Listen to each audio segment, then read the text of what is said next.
Congratulations. You have found another meta egg. Look, these things are extremely rare and you should be proud of yourself. Anyways, what we do here at Meta Egg is we examine the meta aspects of media. Now, some people have had the experience, right?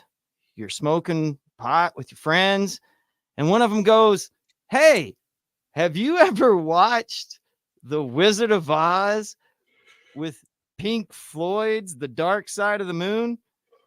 And maybe, you went looking for the album and you went looking for the movie. And before you knew it, to get everything together, you had like over a dozen people watching this movie. And it doesn't matter if it was real or not real, you experienced it together. Now, the reason why this is important is because it doesn't stop at just that movie. That movie is actually almost a trope. Do you get what I'm saying? It's like basement level. And the person who took this to like the skyscraper levels would be an individual known as David Charles Plate. Now, some people have insisted that I call him David Charles Plate. Now, I need to introduce this fella because he is a peculiar creature. Hey, David, how would you best describe what you do?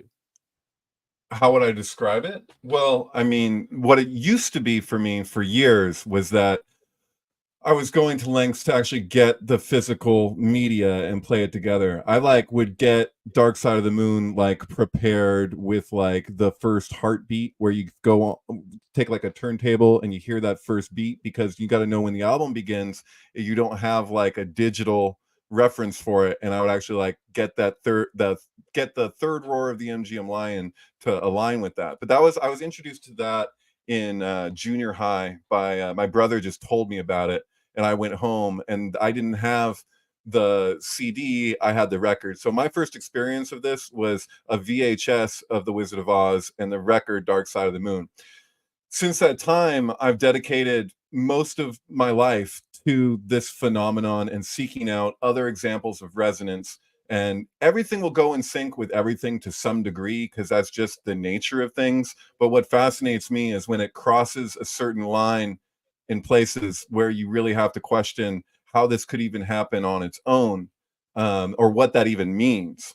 And so, it could be synchronicity in certain cases is obviously a natural phenomenon. I think even if there is intent, it still doesn't discount the natural aspect of the thing. Like you could give it a push or something like that. But I seek out resonance between different media, and I run experiments. And if my experiment is successful enough, then I share it online. So there's actually over 200 films for streaming and download on the SyncBook website that I have available. thesyncbook.com. So if you go to thesyncbook.com and you go to videos and you look at Sync Flicks, that's my work. Sync Flicks, and it actually, here, let me show it. Hold on. Because it has the Dark Side of the Moon and the Wizard of Oz put together. So it's kind of like it's a decent visual. Here, let me see if I can find it real quick. So when was junior high for you, if you don't mind me asking? Well, I'm 42 years old. So how old are people in junior high? I mean, I was young, So what year though, is what I'm saying. Jesus Christ, what year? I don't know. I guess 9/11 happened for me after that. I guess 1996 or something in there. Okay. So today, just so everybody knows, we're talking about the one that he has just posted, which is called Rosemary's White Album. It's not the first time that you've messed with this, I imagine. No, we actually did an always record on this years ago. Another podcast on the SyncBook website. But there's over two here. I believe there's over 200 films for free streaming and download that has taken years to accumulate.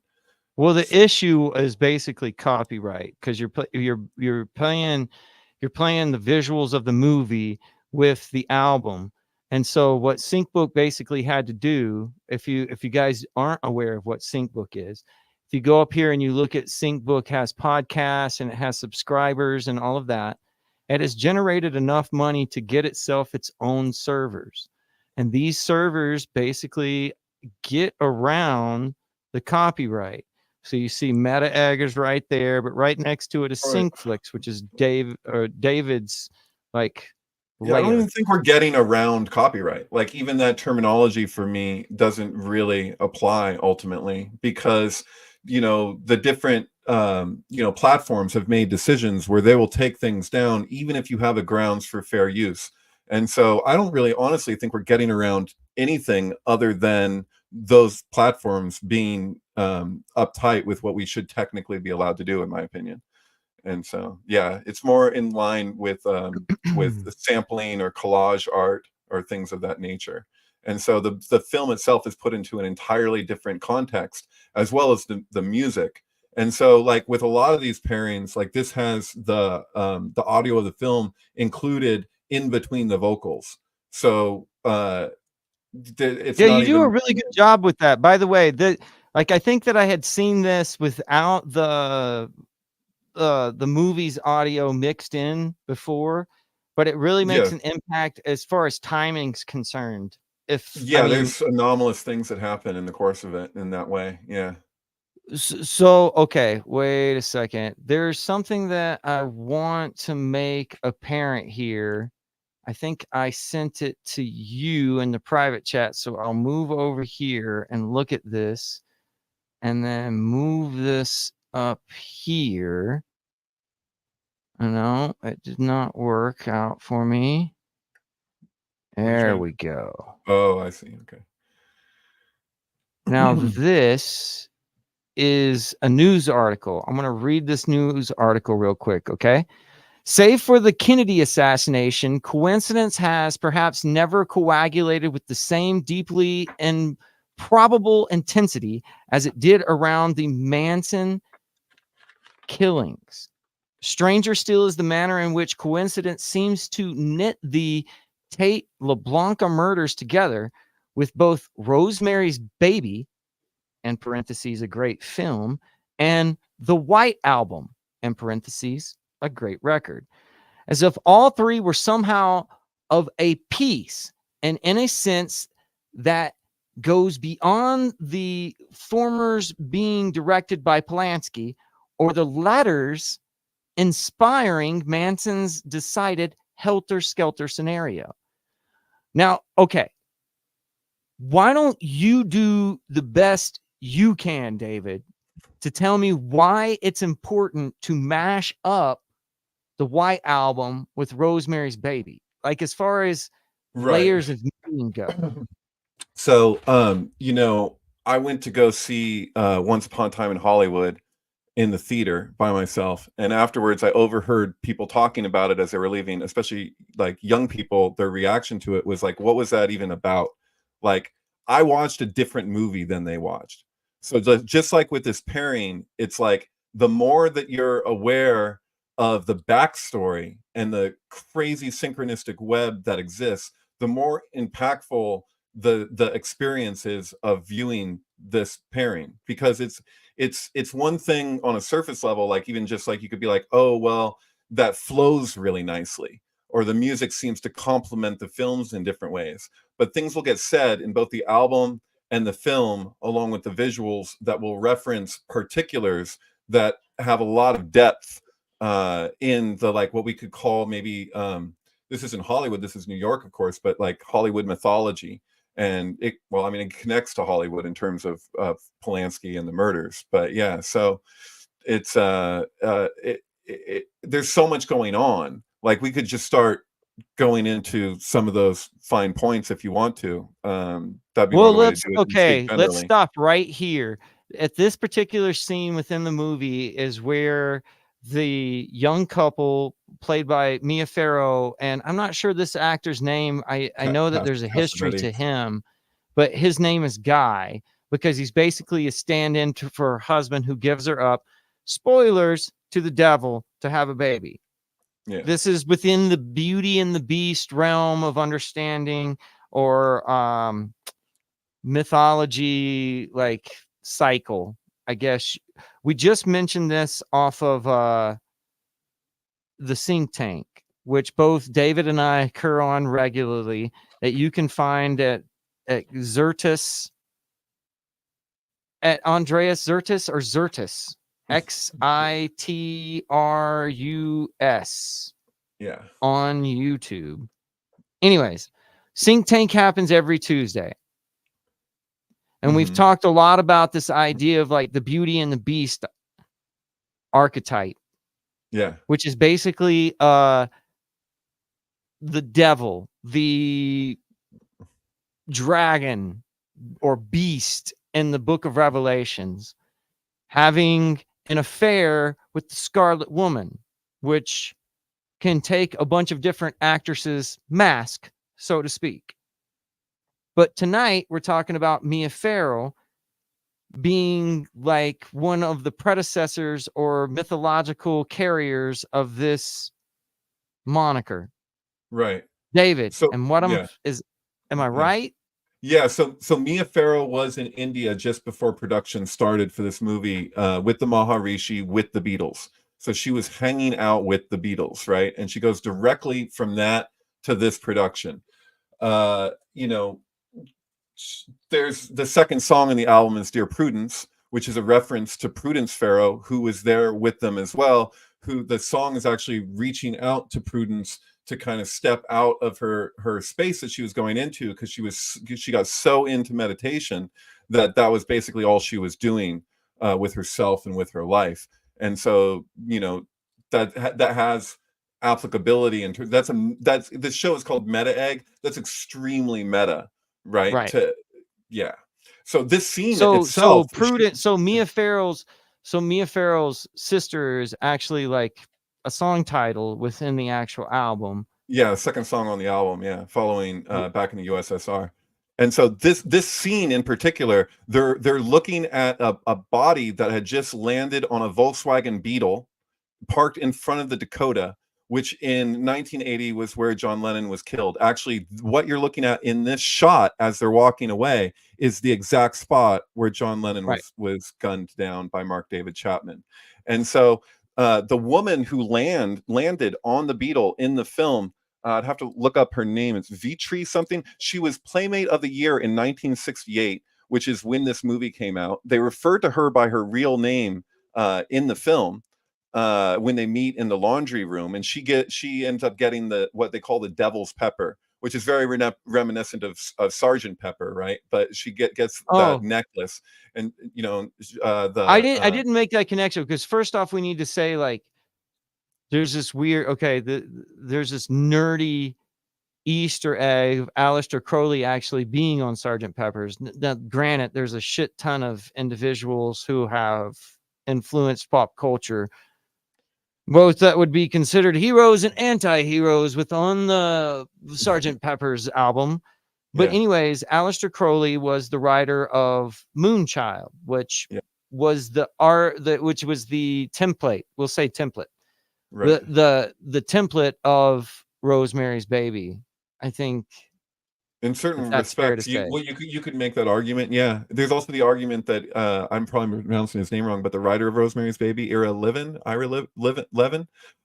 he's actually, there's a strong argument that he was the originator of the Paul is dead rumor, because it was his department that he was in college that the first place where we can find reference to that idea actually came from the university's newspaper. And so that's a whole other thing to get into, kind of. But you know, what I was going to say is that this playmate who lands on this Beetle in front of where a Beetle would later be killed, she suffered the worst accident in a Playboy modeling shoot in history, where she fell off of a hammock and you can see in the centerfold from this year that this movie came out, her in that hammock. I'd have to look up her name again. I should have been prepared with that. But yeah, so yeah, what that's really odd. There's actually three I different like the thing that's interesting to me is like the way that the album, I'll have to look up the song list, but at that particular time, it like etched itself in my memory because it was Buffalo Bill. Like it's all right. about killing like Buffalo. And Right, another where they thing say that's the weird is buffalo, but it's because actually bungalow. They go back and forth, so it doesn't. It may right, or may not say that in the lyrics, but it is Bungalow but it's Bill. He kind who of lives in like bungalows, where the right, girls in but the Hollywood Buffalo bungalow. Bill is like the lead bad guy off of like Silence of the Lambs, right? So there's this whole like Right, this but there, yeah, idea of like a killer. And it's funny because the individual, the old man, I think his name is Roman or whatever, he has like a real distinct yes, look to him. yeah, Within the cassette. whole time period, whenever he shows up, it's almost like the rhythm of the album changes Yeah, and it becomes that Buffalo Bill character where it's almost like celebrating death. Because in the White Album, there's this weird celebration of death. Like it talks about murder multiple it's times, it's and it true. almost foreshadows the album in itself, kind of foreshadows the death of Lennon. That's Yeah, why it's interesting, right? yeah, and the same thing is also true for Double Fantasy. But the thing is it, well, more so here. I mean, it's it's very subversive. It's incredible how many songs are actually referencing killing and death. I mean, even Rocky Raccoon and Happiness is a Warm Gun, and you know, Shoot, the on and happiness on it is a goes. warm gun is the big one, right?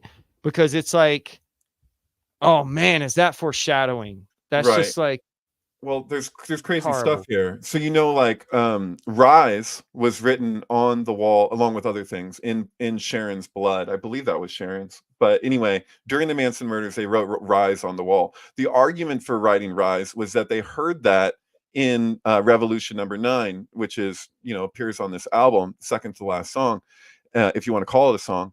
And it's later communicated that it wasn't actually Rise that was said, it was Rye, and John Lennon would later be killed over Catcher in the Rye, according to Mark Right. David Chapman. And so it's very, very bizarre. I mean, Mark Man, David Chapman there's just read too much. what, yeah, yeah, I think that I'm happy. I'm excited. Like I'm a little bit overly excited about that we picked this one first yeah, because okay, the first time that I ever heard about like the Wizard of Oz and Pink Floyd, it was like mm, over a pool game, right? And we're mm, sitting there playing, and the guy's like listing off all of these reasons why the two should go together, right? He was like, that right. was the best album, that was the best selling movie, so forth and so on. But none of his reasons were really like good enough, so to No, speak. the proof is in the pudding. So you have to run the experiment, and there's no substitute for watching the whole thing.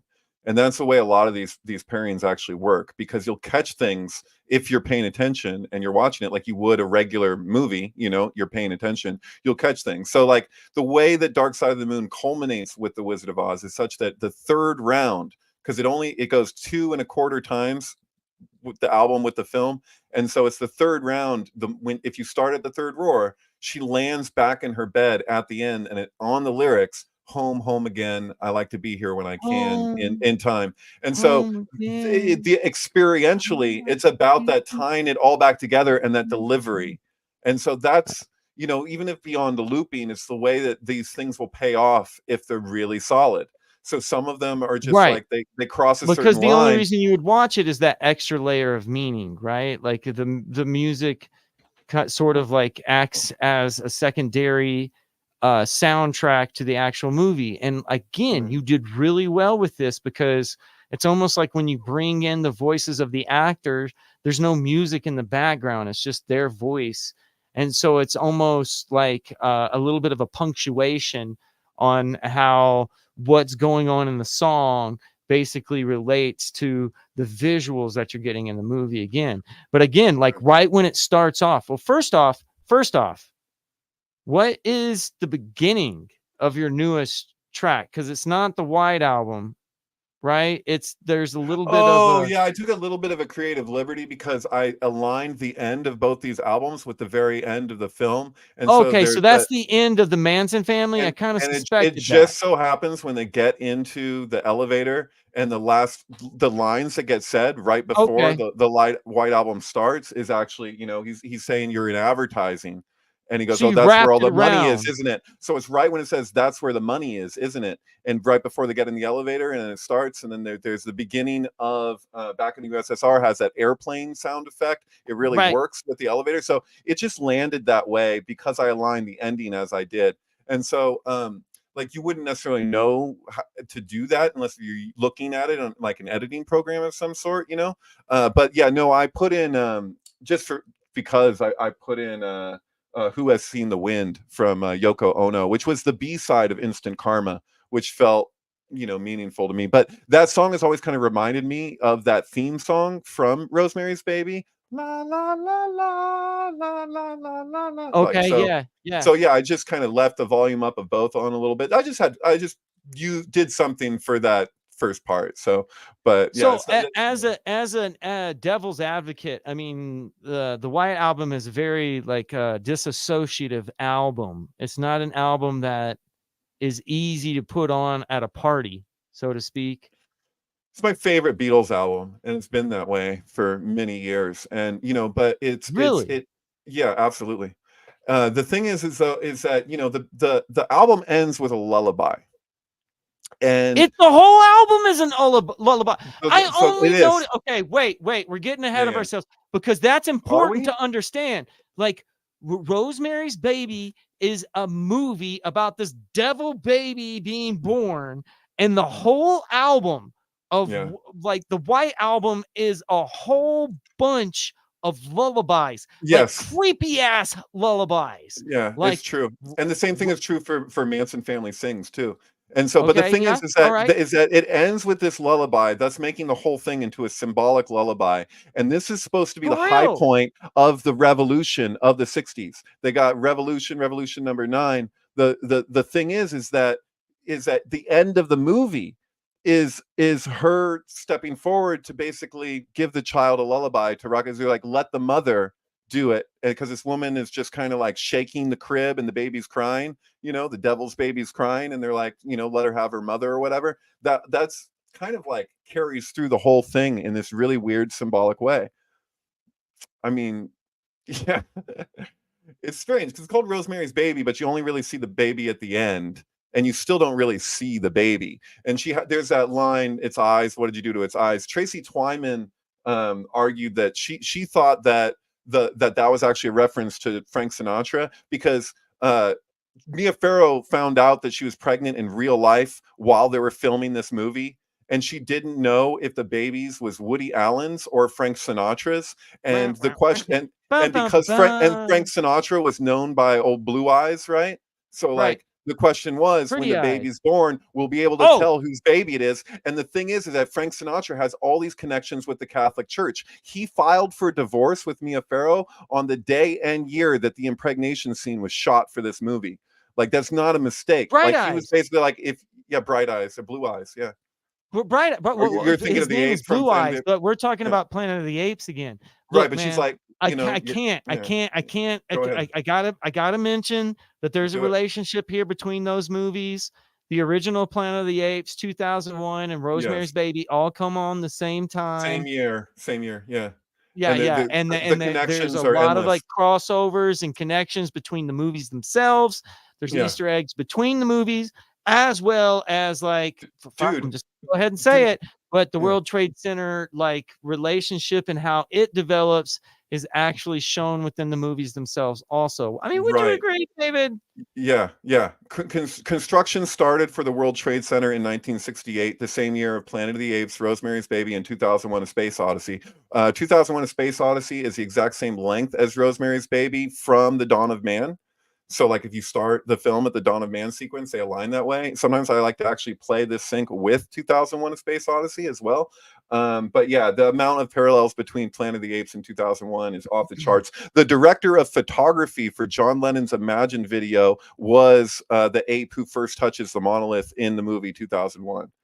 So Rosemary's best friend is like Dr. Dr. I Zaius. can't remember. Yeah. What? Say it again.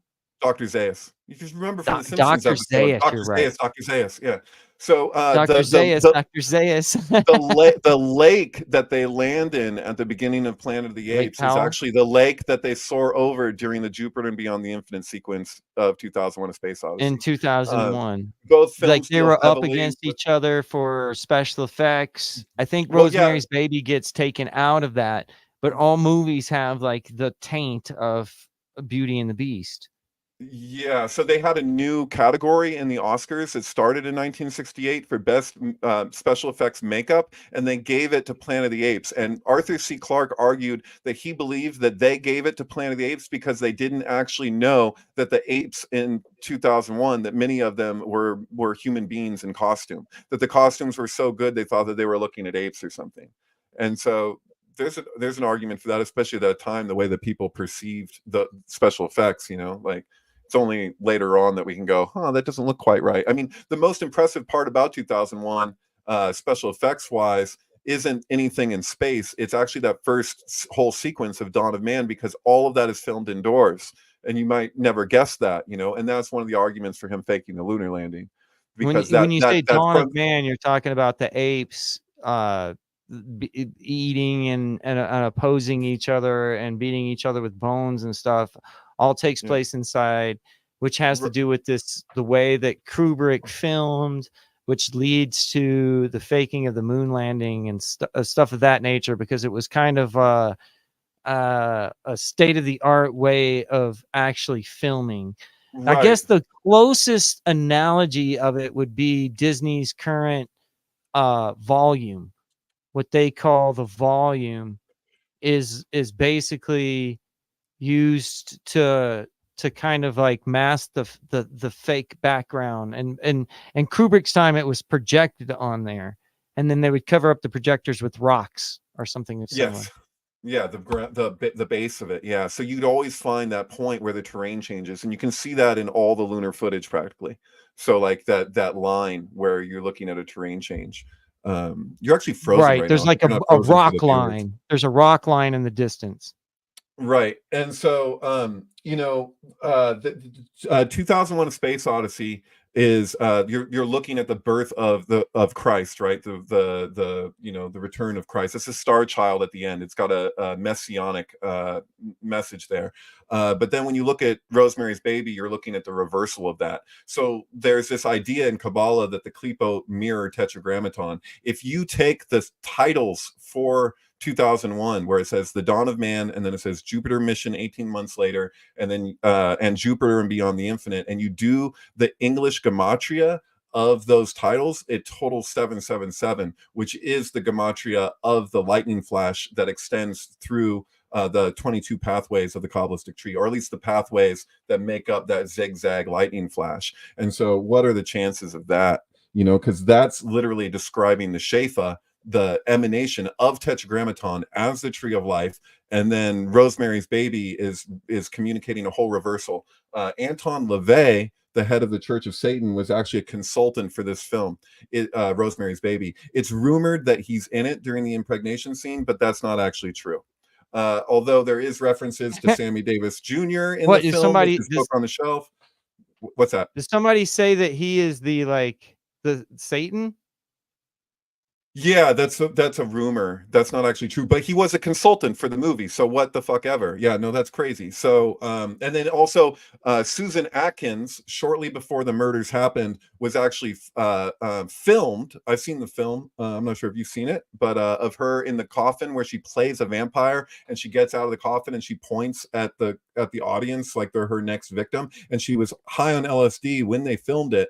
As far as I know, this was never mentioned in court, but if they're going to be talking about weird cult shit and like everything that, because they call the Manson family a cult, maybe we should have kind of like, I believe that with these trials, including Polanski, like in both cases, you have people are guilty in their own ways, like, but both of them had highly unusual trials.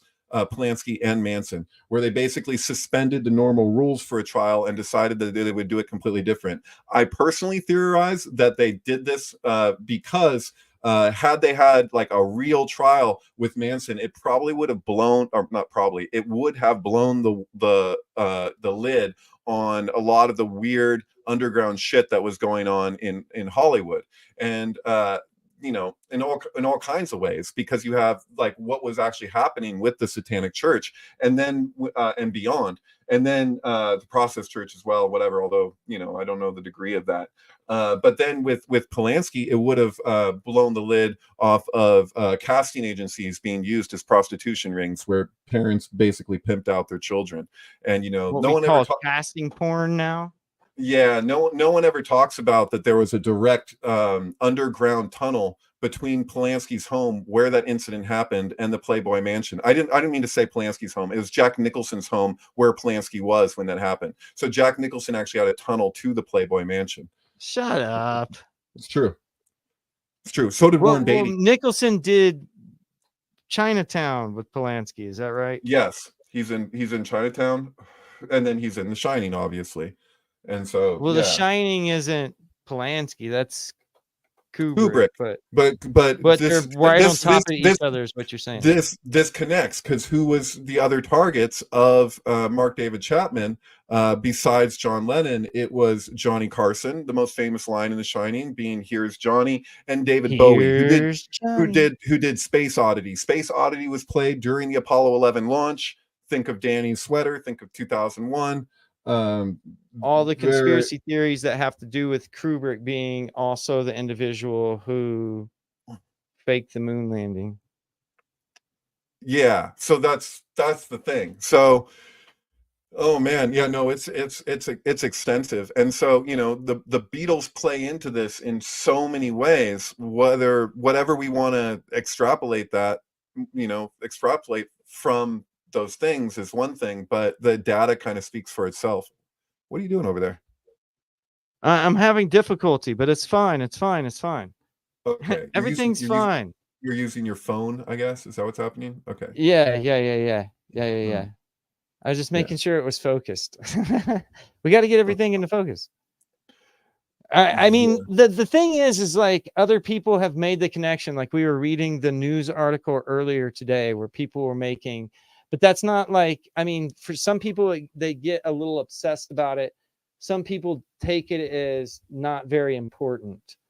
I like the fact that in chapter 27, the shooter, Mark David Chapman, kind of uses the connection between the White Album and Rosemary's Baby and where he is as like some sort of an excuse. Now, I don't know if that's really Chapman's like frame of thinking, but I think in the movie, I think they took some creative liberties. Do you think that they did? I mean, here I was talking to the individual that I talked to recently. Was named Douglas Gill on PKD, because I mean a lot of synchro mystics get their ideas from Philip K. Dick, right? Mm-hmm. However, is that actually a healthy thing?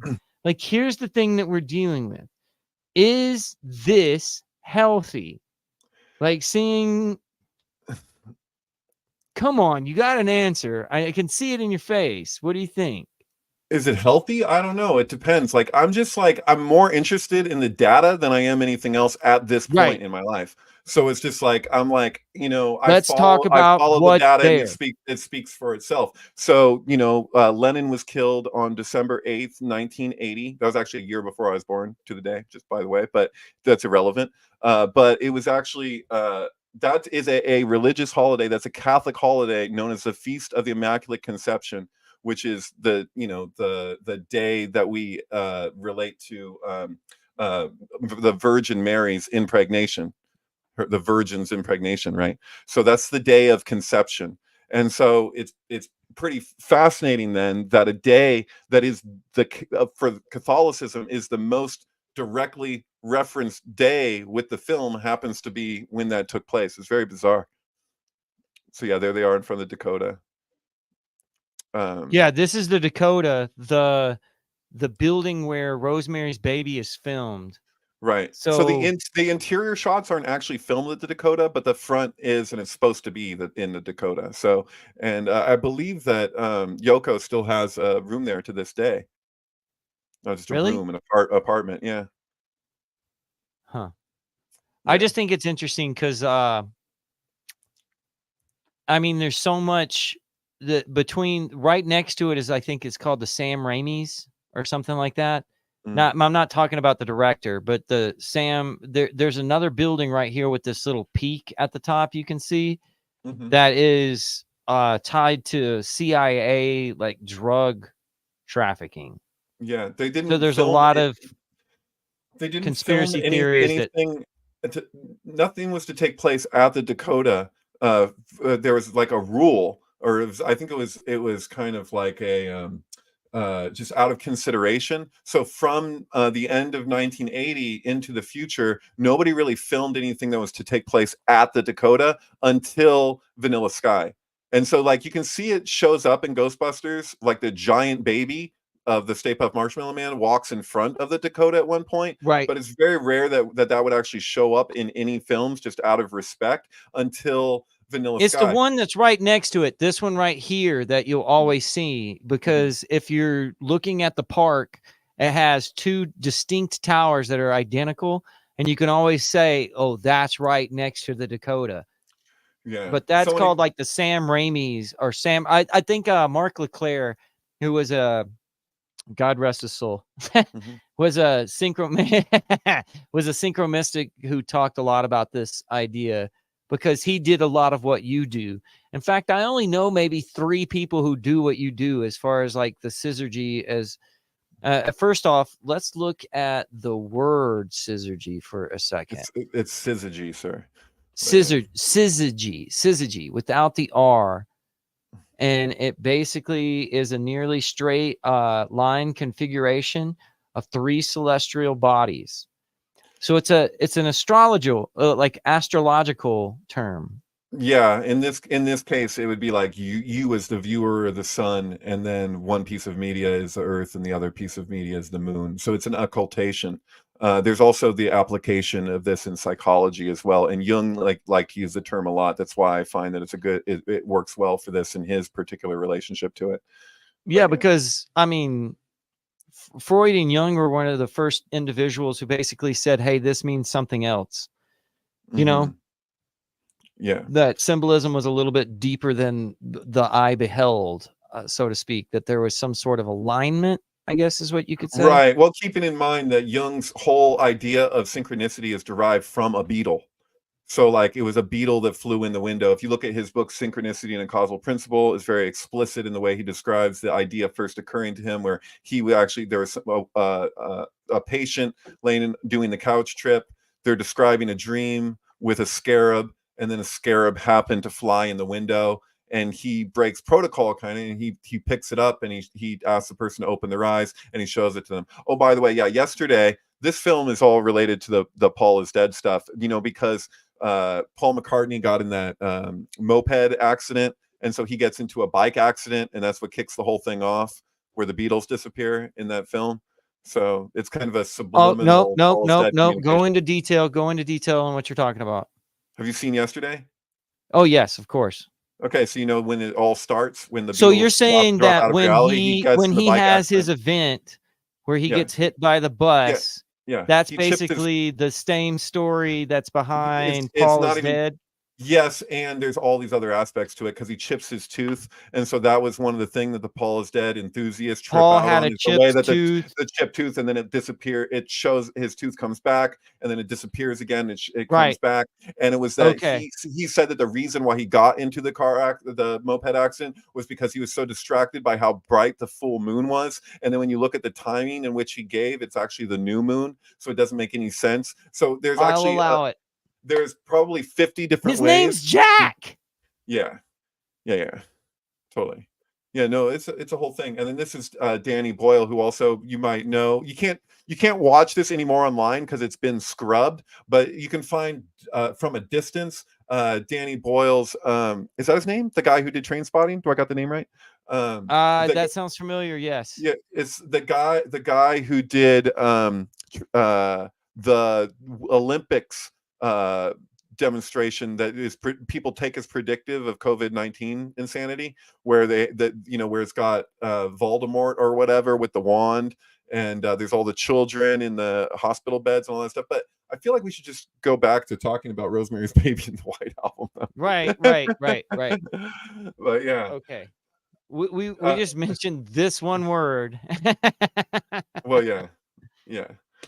Oh, so But that's basically what you're saying. Like the meaning of the movie plus the meaning of the album, kind of like if you put them together, it creates this whole it's other like thing. light refracts water at exactly 42 degrees in order for us to perceive a rainbow. Like, so from our perspective. And so that's what I relate the album film pairing to, is like that phenomenon. Like the thing is one thing, but the other element is in your own awareness or your own knowledge of what all the depth of what everything being pointed to is. So it's like one person will have one experience with a movie in the first place, but then when you're talking about like a sync film, it's like even more emphasized, that idea, like it's what you bring to it.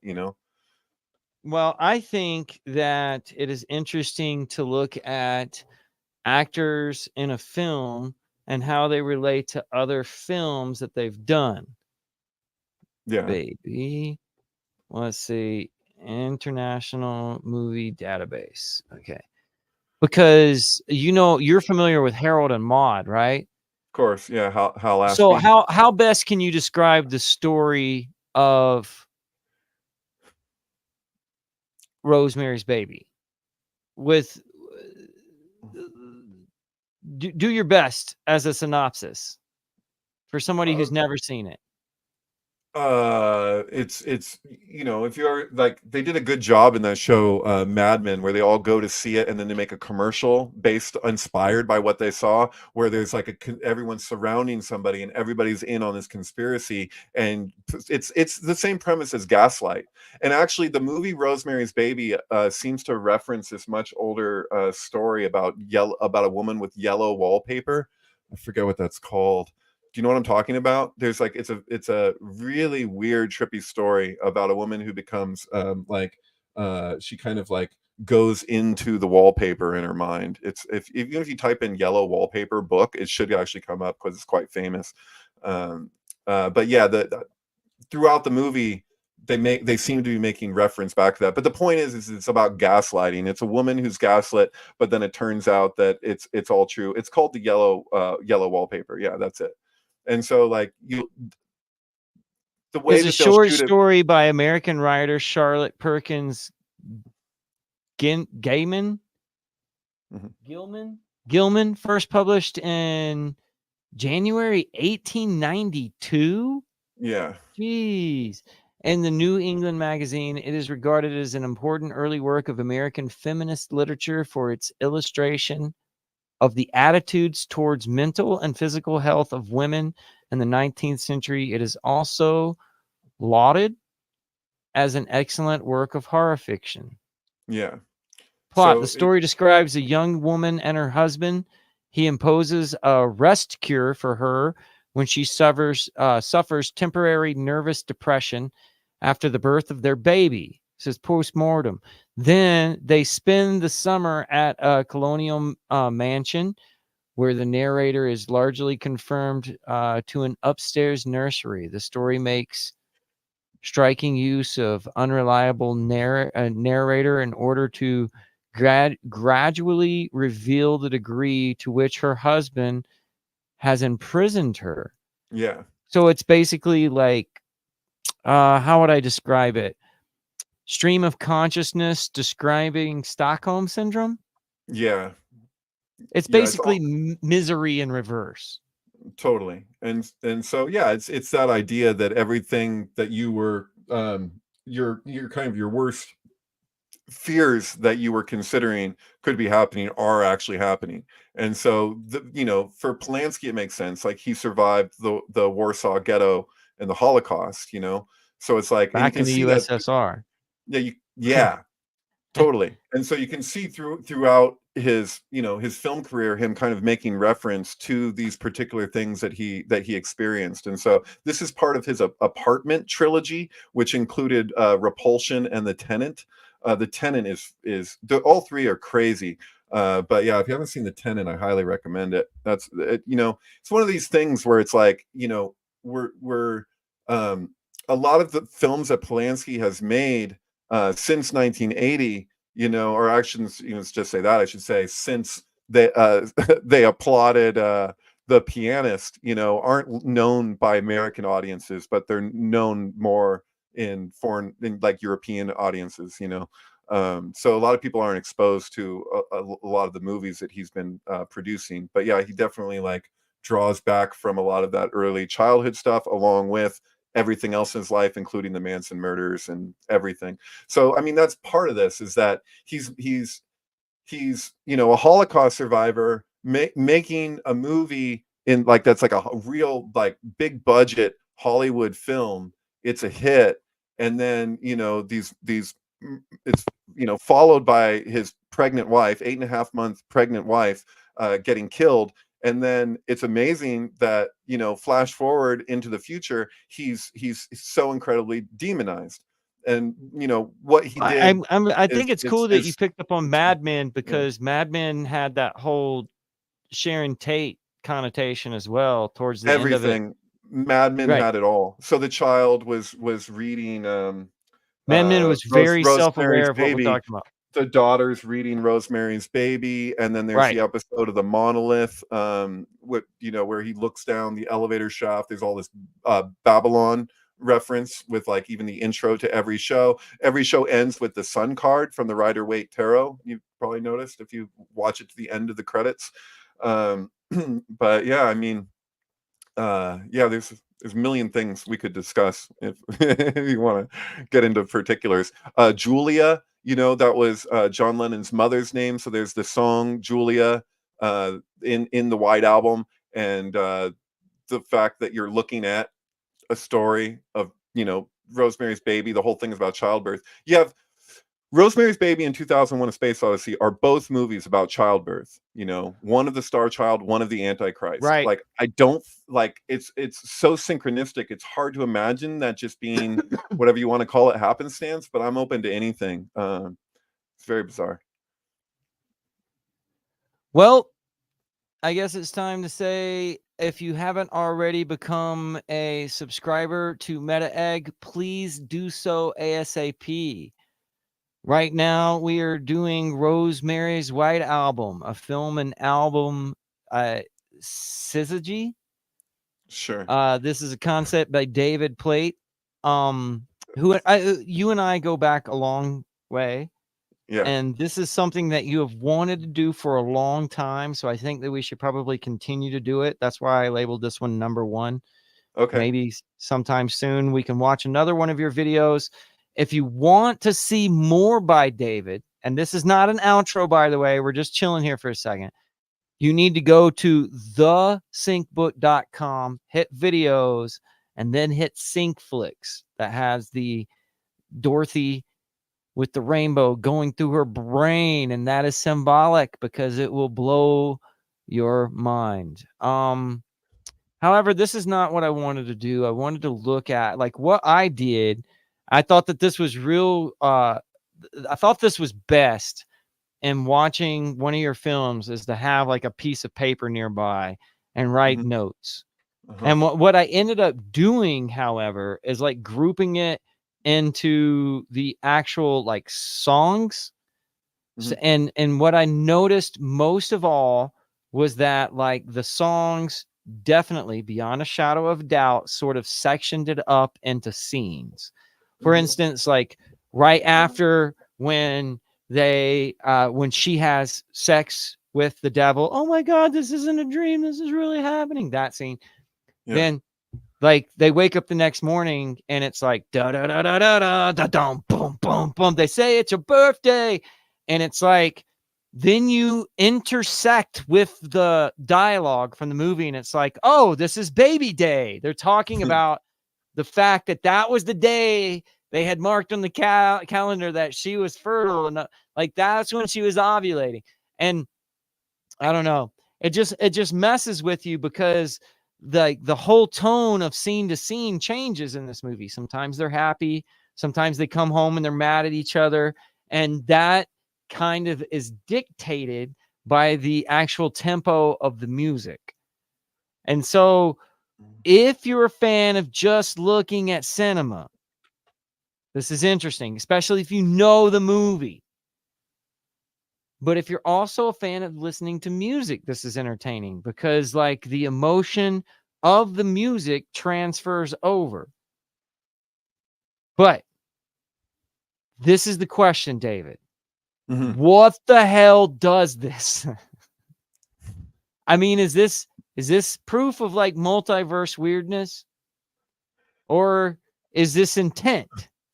It can't be intent. I don't think that there's like ultimately like the line that exists between that could be a line in the sand. So this is an example. So what's the metric? Where's the value? Like, how would you sell people going and watching these? Other from like it's a meditation. So if we're going to talk about what's the value of a meditation, you know, I mean, it's a certain type of meditation, but it's like yeah, it's like, you know, when you have something that's so layered, it's like if you're going to go find a piece of jade and it's covered in salt and it's all white and you start rubbing it on the oil on your face and you start to see what's underneath and you're like, what is this there? You know, so for me on a personal level, it's just, you know, this is an experiment that I consider a very successful experiment. You know, it's a lot of information stored in something that if you were to separate the components wouldn't be as potent, and there's still things that are potent on their own. So yeah. Like you know it's crazy. Like if you look at like the Sgt. Pepper album cover actually depicts there's, you know, those were cutouts. They were large, like all the characters that go onto that cover, right, of that grave. And there's a character that's hidden behind that. If you look up the making of that cover, you can see him, and then you can see where he shows up. It's something Curry. He was a guy in Stanley Kubrick's The Killing. It's a screenshot from The Killing cut out, and he's got his gun aimed. And so he's actually got his gun aimed behind the Beatles in the final poster. He's stuck back there. He's shooting in the movie The Killing, Stanley Kubrick's The Killing. He's shooting a famous racehorse. He's shooting a racehorse, and this is a heist, right? And they take out this racehorse. What's crazy is like Red Rum was the name of a famous racehorse, maybe the most famous racehorse. I'm no expert, but that's what it looked like when I looked at its Wikipedia. That was at the time of The Shining. The Shining came out a few months, maybe a little more, 5 months, something like that, before John Lennon was killed. And so, you know, it's very bizarre. Like Jack is John, like they're the same name. The Shining, the book, is named after John Lennon's song Instant Karma. We all shine on. And he dedicated it to his son Joe King. Why he named his son Joe King, what the fuck? But yeah, it's Joe King. Well, his name is not Joe King. His name is something different. Joe is his middle name, and he made his name Joe King. His name is like Joseph Hyman Hillman. Well, whatever the fuck he says at the beginning of the book, it's the first. It's the first page of the book. It says this is to Joe King, who shines on. You're right. Okay, you know? I'll give it to. I'll allow it.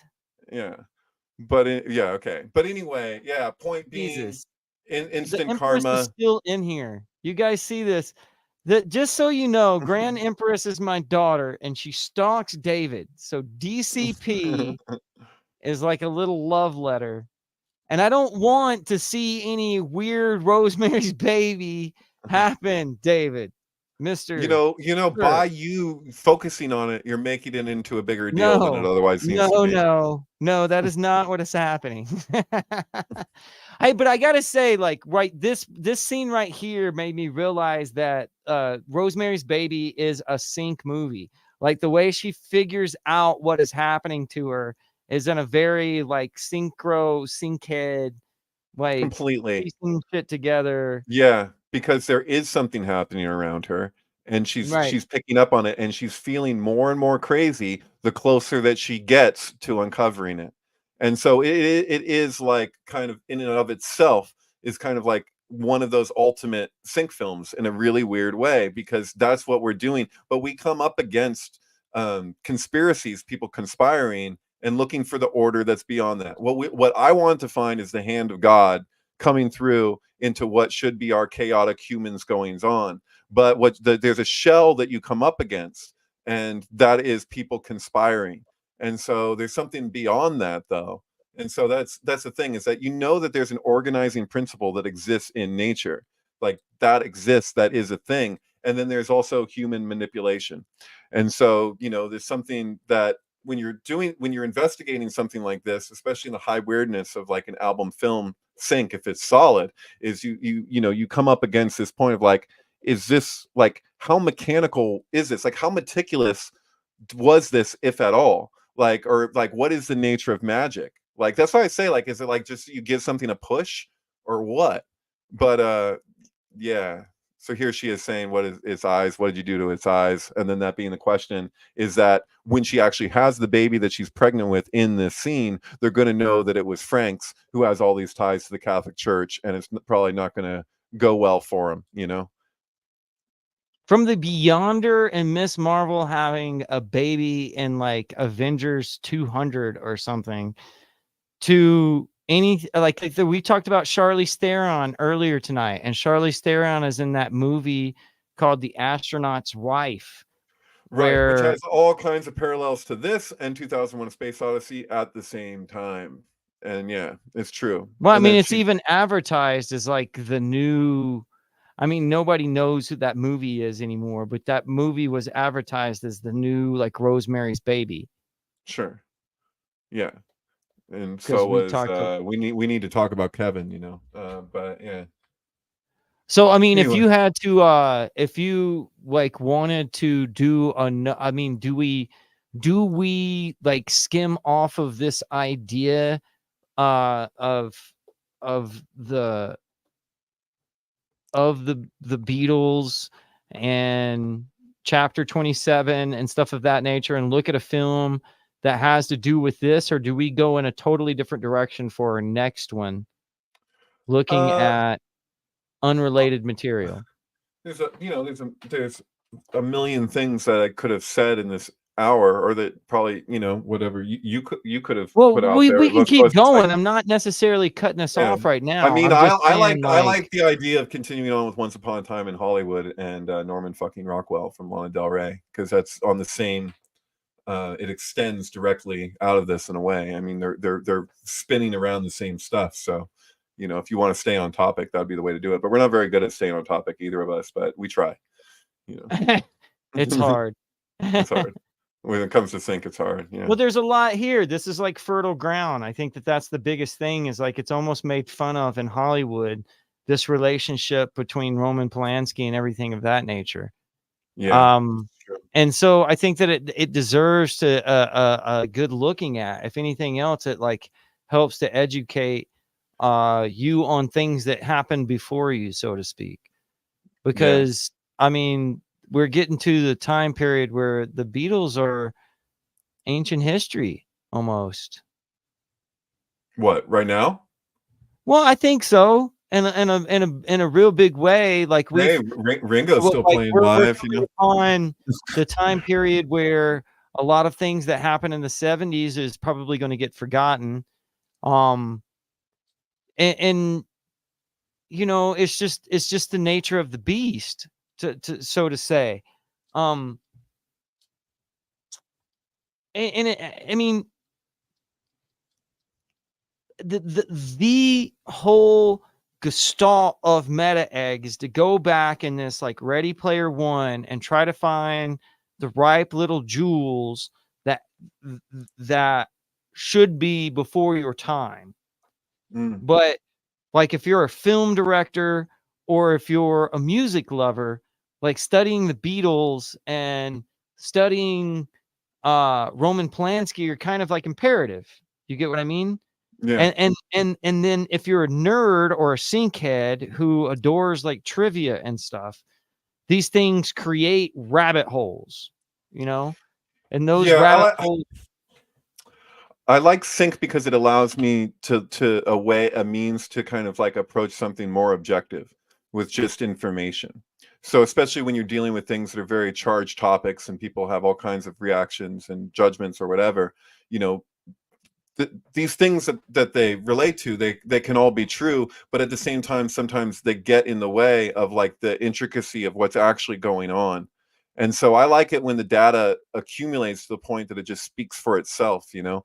And you can get that with sync films in this way, where especially like, you know, if you're familiar enough with certain angles, it's like there'll be things that I'll see in these pairings, and then I'll be looking up like information beyond, and I'll remember a connection that was made that I may not even realize what it was that I was looking at the time. Do you know what I mean? Like that happens a lot. It's surprising how much that happens. Or when I pair something together and I don't realize the depth of the relationship between those artists, you know, of the filmmaker and the musician, you know. It's bizarre. You kind of almost do it instinctively or intuitively, right? Like there's an intuitive, that's why I wonder if it's like is multiverse things, you know what I mean? Like there's some sort of connection between all of these concepts, because these concepts have played out between each other numerous times in some like infinity, right? Right. Or some simulation or whatever, like glitches in the matrix or glitches in Right. I mean, the it goes crazy deep, because I mean, like even like saying December 8th is the day that John Lennon was killed, and it's the Feast of the Immaculate Conception. It was also the day of Pearl Harbor, and so like or when war was declared, I guess that what is that the next day?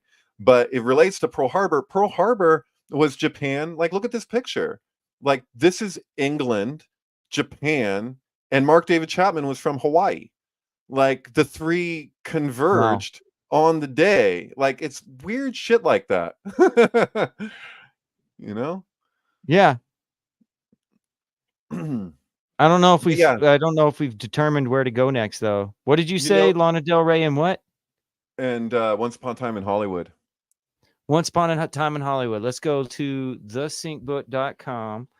The Sync Book, and you have to spell it out because there's multiple books about sync out there. So thesyncbook.com radio. If you go here, you can see podcast. 42 minutes is my old podcast. Always records is David's. If you go up here to videos, then you will see Meta Egg, which you should all subscribe and hit the bell for notification, and Sync Flicks. Now, Sync Flicks is probably where David and I are going to hang out a lot here come soon. But you can see that there's all kinds of stuff, all kinds of movies mixed with albums, like Lana Del Rey and Born to Kill right here. Yeah, Born I remember Die, watching this Born with Killers, Zach yeah. Bauer. Oh, nice. Oh man, that one's great. It's amazing. It really is out of control. Yeah. I mean, if you guys want to have a party, I would suggest putting this on a big screen, making sure that the party favors are supplied, and enjoying the hell out of yourself. There's all kinds of stuff. In fact, one of the big contributors to Meta Egg found Meta Egg through discovering your work with the Apex Twins. Oh, Aphex Twin? Yeah. Oh, okay. Yeah, you're talking about a dark song? What are you talking about? Well, what have you done with the Apex? Like, what have you done to mix them up? Somebody I paired Aphex Twin's album Drux with the film A Dark Song, which is about the Abram Mellon the Mage working. And so yeah, that one actually has both volumes up for the entirety of the thing, and they don't conflict. Like they just work together. It's crazy. But yeah. White Zombie and Johnny Mnemonic. What is this? Starship? What is this? So there's only one film that came out the day and year that David Bowie's Hero came out. Heroes, Oh. and this film is called Starship Invasions. It's got what's his name? Saruman. It's got the guy from Christopher Lee?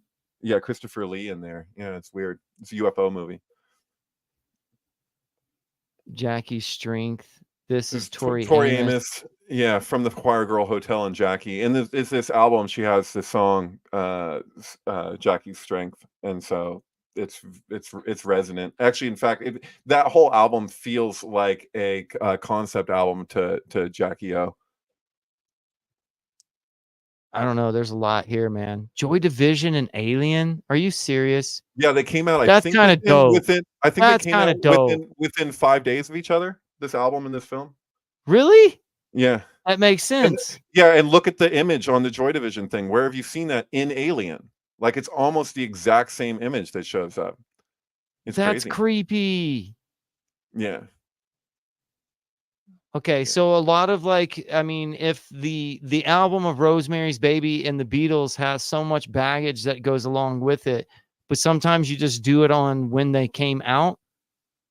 Because bro, I just did this interview with a guy from PKD, not a guy from PKD, a guy who basically created a class for this one right here. He created a class for Philip K. Dick. Yeah, I watched but I most of it. basically got him to admit that Philip K. Dick was hoping that Christian symbolism would show up in Blade Runner before he died, and that as soon as he saw it, he knew that somehow God had unintentionally put Christian symbolism. And the guy's like, yeah, the Christian symbolism's there. Do you know what I mean? So it's like the idea that things can be put into, like, we're breaching this thing where an artist can have symbolic reference to either current events or other pieces of media that's not intended. And that goes all the way back to like Jung and his he backtracked Nietzsche in the book Synchronicity. He's like, Nietzsche obviously paid homage or swiped this information from another spot, and then he went to go talk to Nietzsche, and Nietzsche's like, yeah, it was an accident. I didn't mean to do that. Right. There's an old Kabbalistic story about that, where the Kabbalist dies and he meets Moshe. He meets Moses in heaven, and he's like, talking to him about Kabbalah and the Torah and Gematria and all this stuff, and he starts telling this whole spiel. And then he's like, ask Moses what he thinks of that. And Moses goes, wow, I never thought of that, but that's amazing. It's like, he wrote the book. So he's going to the guy who wrote the book and then being like, wow, I saw all this shit in your book. And he's like, huh, wow, that's crazy, man. Like, but so it's two things at once. It's like, in that case, it's like, wow, I didn't intend that consciously, but that is amazing, Well, it's something about like wherever your head is, somehow you go with your art unintentionally, so to speak. Yeah. So like if you think about what we've talked a lot about, like the basal ganglia, or the fact that individuals can learn task when they can't remember their learning task, maybe like performing task and learning task or creating artwork is like what it's all about. Like we might not know the full ramifications of something that we make. You know what I mean? Oh, totally. And you put something out there and it's not really up to you what happens with it after that. It's like you let go of the bow, you know what I mean? You let go of the string of the bow, and something could deviate your arrow, but you just keep firing. So, I keep putting my stuff out there. I'm really grateful to Guillaume and Alan and Doug and you and everybody involved in this community to allow me the platform to be able to share my work. I mean, even if I share my stuff on Twitter now, on X, which I do, I think I have well over 100 there at this point. But the thing is that, you have to be a member, blah, blah. Like, this is free. You can stream it. If you go to stream it and it's like buffering too much or whatever, you can download it. The best I could say is like, it's worth it. Like if you see one, if you're going through these album film pairings and you see something like, especially if like you're familiar with the album and you're familiar with the film and you're into it, those are the ones I'd recommend. Because like I said, with the Rosemary's Baby White Album thing, it's like the more familiar you are with the backstory, the more depth this is going to be for you. It's almost like it adds another dimension to something, beyond. Well, I gotta say, you did one of me here. I made an album. I think it's at like the very bottom or something. Towards the bottom there. Right, here it is. Yeah. Here it is. This is an album that I made with my friend Zach Bauer called 8-Bit. We even use John Lennon on the cover, so it is appropriate. And you mixed the album. You called me up. He's like, bro, I watched your album. I listened to your album like 30 times in a row. And then you did it with something, 2 movies that not only were the exact same length, or they're not the exact same length. There's a little bit of a cartoon at the beginning of Mario Brothers, but right when the animation ends, the other movie starts, then the credits roll at the exact same time. And I think the album, which isn't really that long, it's only like 30 minutes, it goes through maybe 5 times. But is it 5? Probably 4. Oh, it's a lot, but it hits it every time it goes through. It's really weird. Yeah. And like the little song, we made the album intentionally to be random. We were trying to play with the idea of synchronicity, but the fact that you took our music, my own music, that I had no intention of making it mix with this shit, and it does. Like, even you can see that the whole theme of the album cover in the middle matches the topics that are in the movies. Yeah. Do you know what I'm saying? Yeah, and that kind of gives like this credence to this idea that the author is not always the one who dictates what the art is. Right. Yeah. I mean, that's one of the reasons why I just love collage, is like, I like the idea of like all these different artists like contributing to something without their realizing it, because they just put something together and put it out there, and for all the pieces to come together. Like if you look at the website, you know, I have a link to my art that's actually for sale. Like I work in a print shop. It's what I do for a living, you know. Like I stretch canvases and I build frames for people. But there's actually yeah, I have I don't know if you can, on that page, if you see it, do you see where it's highlighted where it says art? It's like boldened or whatever in that first opening paragraph. If you go to the top and you look at the paragraph, if you go to the top of the page, go all the way to the top. You know, you might want to, you can. Oh, okay. Yeah. There we go. It's a lot. But yeah, no, if you look here where it says art right there, you see above Sorry Cassandra? Like, Sorry Cassandra. Yeah, I see the right art here. Yeah, click there. Yeah. Oh yeah, your collage art is phenomenal. Right. And these are like super high resolution also. Yeah, they can actually technically be enormous. The digital integrity is such that they can really be blown up. And I do G-clay printing, which is like highest quality printing, like step down from like an actual silk screen. But it's an extremely detailed print. I can, you know, I can print on most things. I mean, I usually just do it on like enhanced matte or the like. But yeah. So yeah, this takes you to the website, and so people can order prints if they want. But yeah. I haven't actually sold a print in, oh my God, I think it's been at least 2 years or something like that. You know, at least online. I mean, for a while there. I mean, some of these prints are a little bit, I mean, you have sold some. I know that's for sure. But yeah, the actual size of them is just out of control. Yeah, I could actually go bigger than this if somebody wanted to actually call up Picture Appeal. Which is an option, you know, and we can do more custom stuff, even framing or anything, you know, but or putting it on canvas too, you know, beyond just a regular print. But yeah, totally.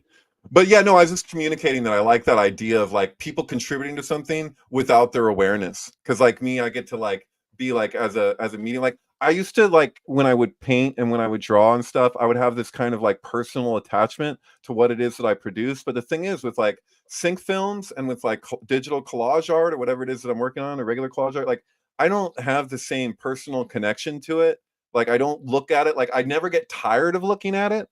Like when it comes to like stuff that I'd paint, I would actually get tired of it and like want to give it away, you know. Like in fact, I don't have much to show for most of the like hand done art in my life that I've done, because I've given so much away. But I don't regret that, and I like the direction of just, you know, working with other people's stuff and making new things out of it, you know. I like this guy's essay. This Death of the Author is basically the idea that anything that an artist makes is not really created by the author, but it's created by the entire cultural world and culture that, you know, like the entire cultural apparatus that they live within, Mm-hmm. so that anyone can come along and interpret the author's art in any which way that they deem worthy. Mm-hmm. Yeah. And I think that that's like a lot of what you're doing, in my opinion. Yeah, I Because mean, I you're put kind of stuff like out there. disentangling and People will respond to sync films that they see, and they'll see things in them sometimes and tell me about it that I could have watched it 100 times, I didn't catch. And so I love that, just because, you know, like pop culture kind of works that way, where it's like there's, you know, there can be references to things that I might not know the full story of. Somebody hears a line, sees a scene, and they're like, oh my God, is that feels like, you know, like that was when Steve McQueen punched Keith Moon in the face or something like that. And you're like, what happened? You know, actually, Zach, when I was watching Bitter Honeymoon, like Bitter Moon and Honeymoon with Zach Bauer when he was visiting well, me that one was time. another. Okay, so bitter. Okay, wait, because that's another Polanski movie, right? Yeah. So yeah, That's he caught that. What was it? There was a Bob Dylan reference in Lana Del Rey's music, and he actually was like, "No, that song relates specifically." Oh, I can't do it justice.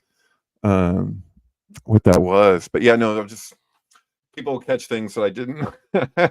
Whoosh, you know. well, it's getting late, man. We did 2 shows. I think that we might not need to like make a plan.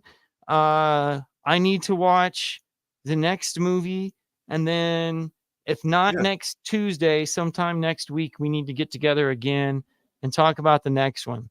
Like the sure. thing that's encouraging to me is that the obvious syncs between Rosemary's Baby and the White Album are there. It's Whether we true. can talk anybody into watching the movie, I know it remains to be seen, because like I said, even the White Album is a hard album to get through. For But you, maybe you not for me, but yeah. well, I mean, you also tacked the Manson Family's album onto the end of it, which Yeah. most people don't know. However, Right. if you do listen, you can absolutely 120,000% see the White Album's influence on the Manson family. So it's a head Oh, twist. that's true too. Yeah, there's an actual copy of the White Album that's signed by all the members of the family, and Manson's signature in the middle says "last word?" question mark, and then it says "no."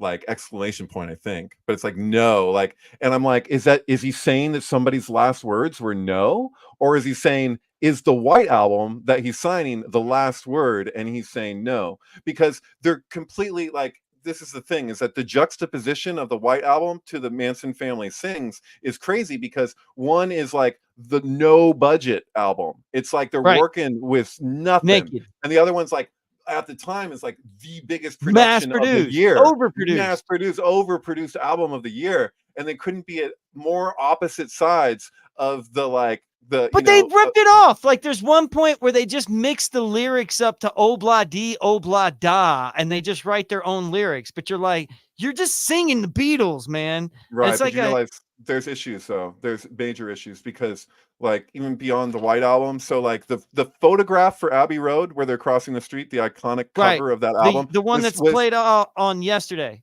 that was that photo was taken within less than 24 hours of Sharon Tate's death. And so there's Okay. crazy, yeah, so there's Well, crazy even like shit, the because dead girl in Rosemary's Baby, when the first the obvious one, when they're down in the basement, Rosemary meets a woman who's got the little thing around her neck, right? the devil's pepper, Then when she and her husband are Canister. walking up, that woman has fallen on a beetle.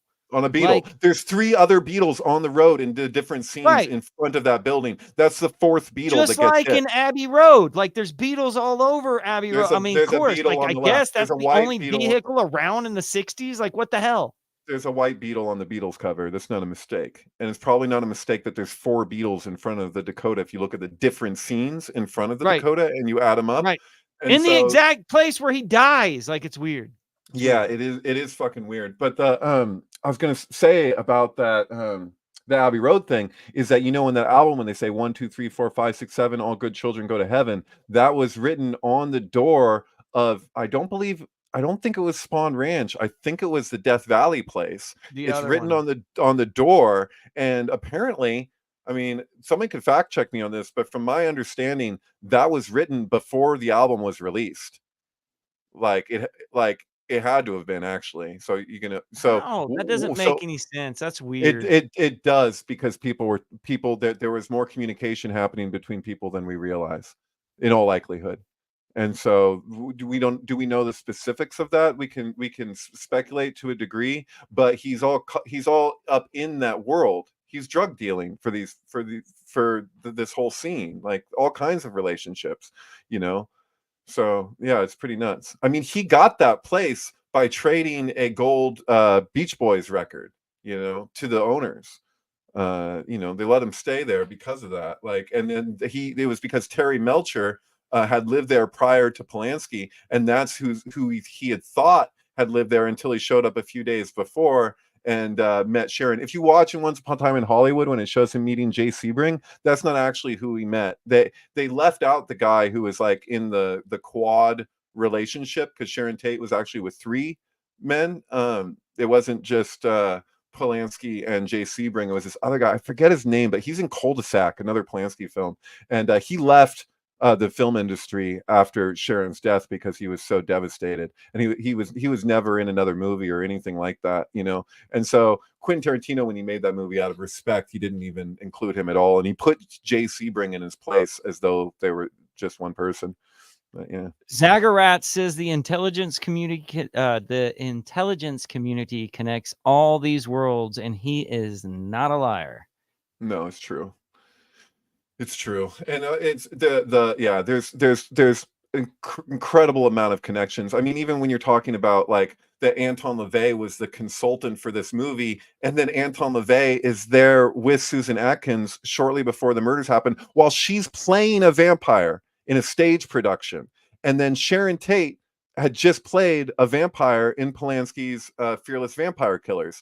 Oh, not a vampire, somebody who was killed by or taken hostage by the vampires. So she's a vampire victim, Sharon Tate. Susan Atkins, who killed Sharon Tate, is playing a vampire at the same time in one, like a super low level production. You know what I mean? Like, it's not a Hollywood film, and the other, not to say Fearless. Well, so in Rosemary's Baby, I noticed that raw meat was a thing. Like, their meals, there's a big attention on meals, the meals that they're having with the satanic, worshipers who are banging on their doors while they're banging on their bed. But anyways, like, there's this idea of like her being like needing blood or some sort of vampire nature to just like give sustenance to the baby.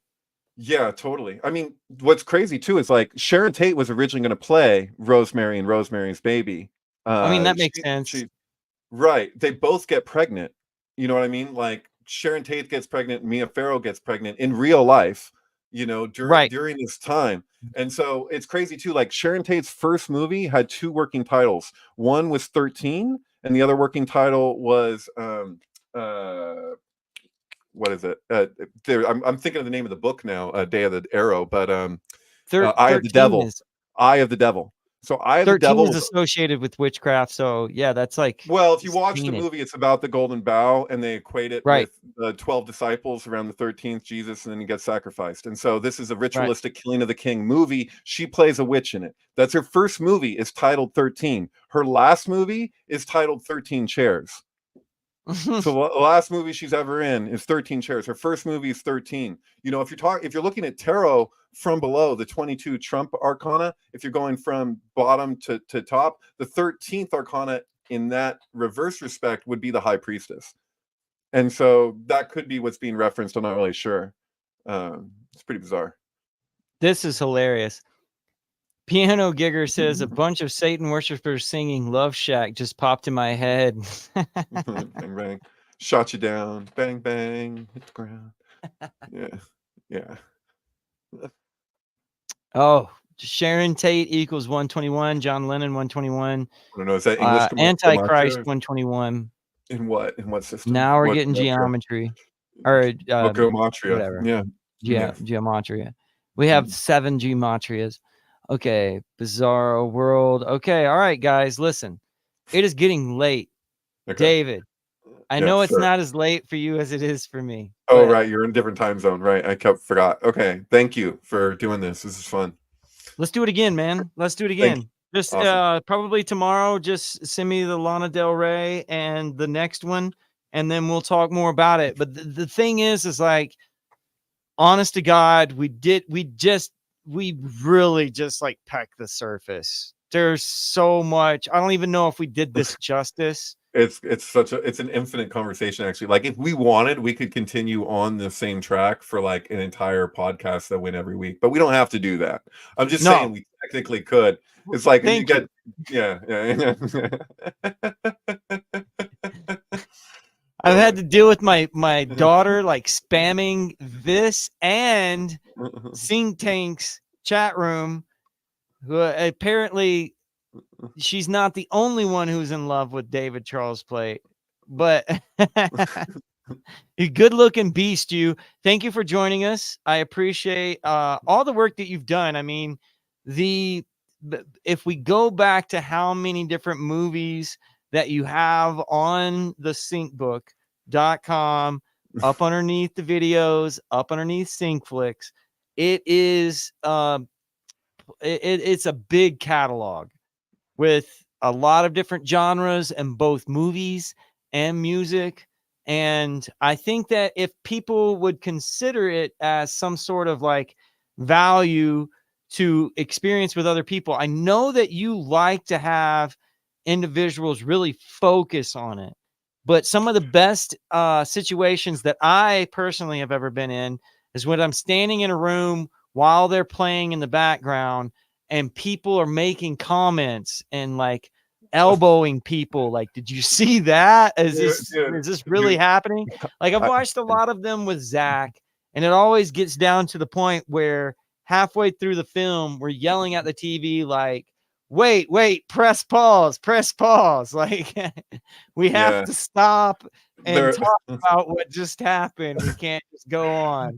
Dude, I did it. I'll just real quick, if you don't mind. I did a screening in LA in 2019 with Digital Debris. It's Michael Allen's gallery. And like we were one of the nights we were doing a screening of Once Upon a Time in Hollywood with Lana Del Rey's Norman fucking Rockwell, which has got Jack Nicholson's grandson on the cover, by the way. But anyway, there's like people that there's people who were there for the whole thing, and there's people that came and left, and there was one woman that freaking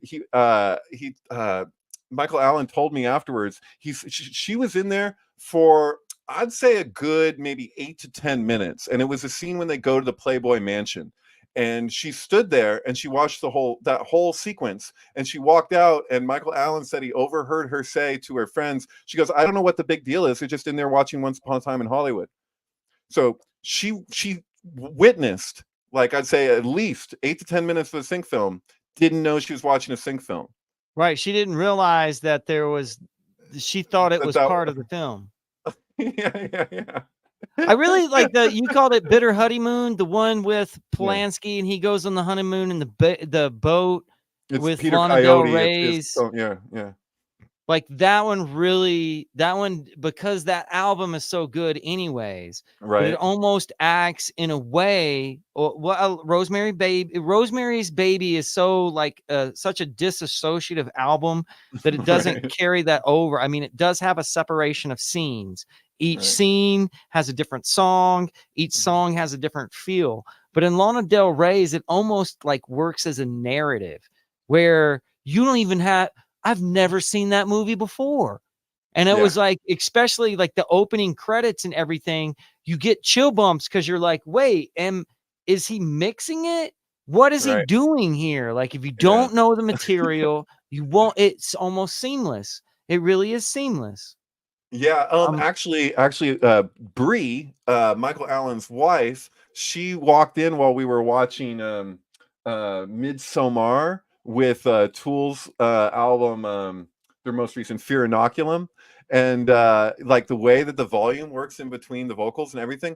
She watched half of that movie and she was like, "Wait, this isn't just the movie." she thought it was like that was how it was produced. She's like, it's not just like this crazy art film. She's like, I didn't realize it had Tool. Like, that's what she thought that's what it was, like, because it just works so freaking well. But yeah, no, this is funny. Yeah, you can slide it by people. I figure that it should be used more in public settings like that. I think that it should be playing in the background so people will be just like, you have this music going on, you have this video, and your brain's not even really like registering the fact because it thinks that the two go together anyways.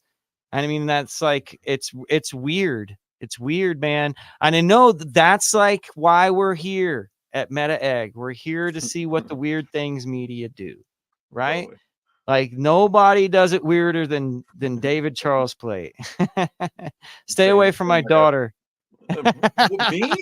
Tell your daughter to stay away from me, dog. I have nothing to do with this. I'm just existing over here. Yeah. Thank you all for watching, guys. Everybody who came over from Xirtus, like, thank you guys. Think Tank will be back, I guess, next week. And who knows? Maybe if you guys are lucky, you'll get a new Saturday morning Vision Quest this week. We just did one with Frank Zero. Please go back and watch those. They have been really, really fun to do. Hopefully we'll do another one of this. And until then, guys, keep it cracking. All right.